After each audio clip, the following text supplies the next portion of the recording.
where your treasure is, there will your heart be also. God has hidden unlimited treasures in His Word.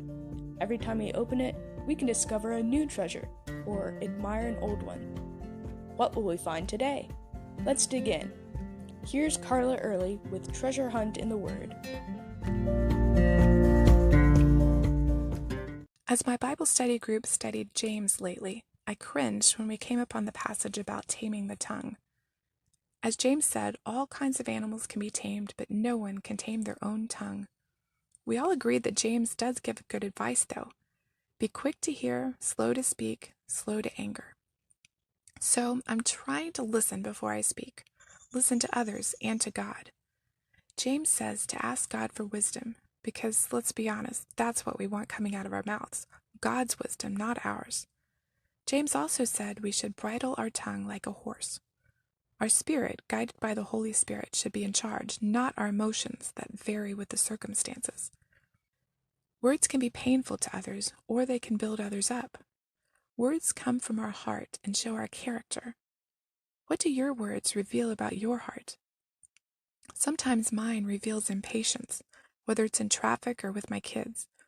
Sometimes they reveal the sting of pride instead of the sweetness of humility that I would want to exude.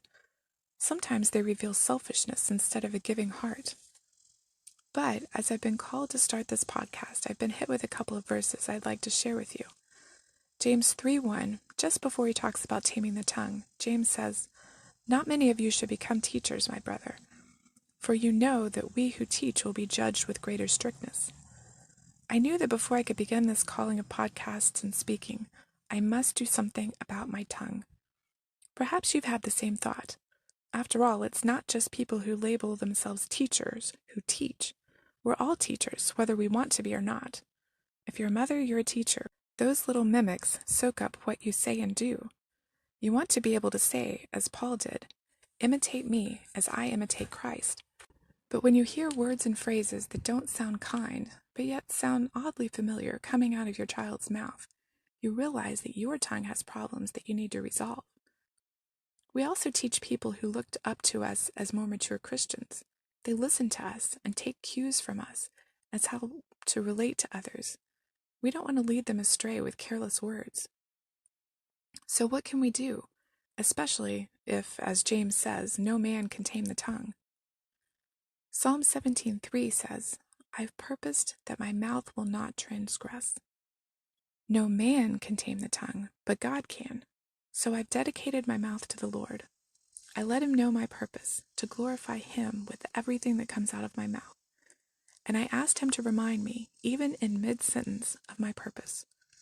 Years ago, when I started interpreting for the deaf, a friend of mine took me aside and prayed over my hands, dedicating them to God for His purposes. And He's used that and blessed my hands in my life and ministry. So today, I dedicate my mouth and ask God to use it only for His glory. And I know He will bless it and use it. If this podcast has been a blessing to you, I'd love to hear from you. You can contact me at treasurehuntintheword@gmail.com. I'm Carla Early. Thanks for listening. And remember, where your treasure is, there will your heart be also.